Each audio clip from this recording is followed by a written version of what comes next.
Subukan mong kilitiin ang iyong sarili, ang resulta, wala, isang karaniwang karanasan.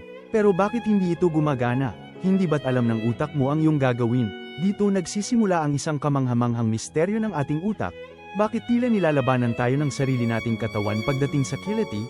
May malalim na dahilan ng agham dito. Ang utak, partikular ang cerebellum, ay napakatalino. Bago pa man dumampi ang iyong daliri sa iyong balat, mayroon na itong kopya ng kilos na gagawin mo. Ang kopya na ito ay parang isang preview, pinapawalang bisa nito ang pakiramdam ng kiliti dahil alam na ng utak na ikaw ang may gawa, hindi ito sorpresa. Kung walang sorpresa, walang kiliti. Ito ay isang uri ng self-cancellation system.